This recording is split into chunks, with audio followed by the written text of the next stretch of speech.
السلام علیکم ورحمۃ اللہ وبرکاتہ.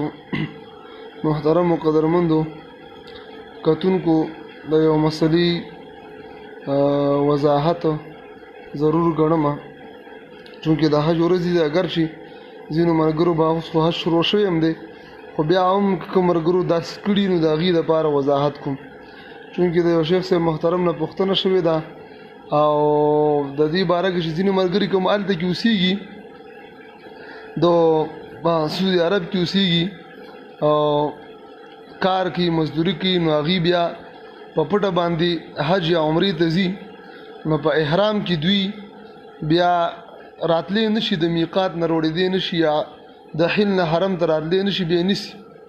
نو دوی بغیر د احرام نه نو حدود د حرمو ته راځي. نو د هغې دپاره بیا هغې چې کوم جواب کړی دی نو هغه کې لږ داسې تسامح شوې ده، غلطي دې نه شوې ده.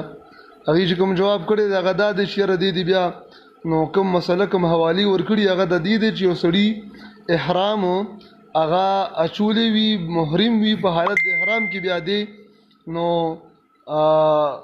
کپړې واچوي، نو هغه مسله د بیان کړې دې وجې نه خطا شوی دی. نو د دې لپاره هغه ملګري دې ته مسلې ته ډېر زیات سوچ وکړي.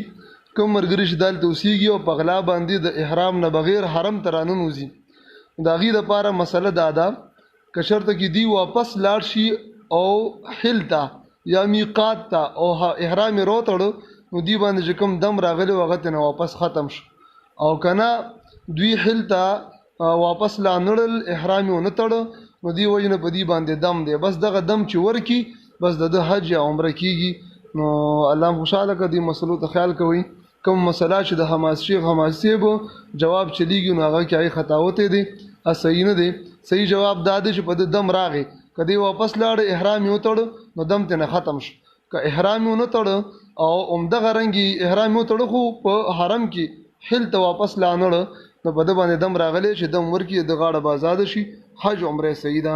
السلام علیکم ورحمۃ اللہ وبرکاتہ. د ټولو ملګرو نه د دعا درخواست دی، دعا کې مې اسات.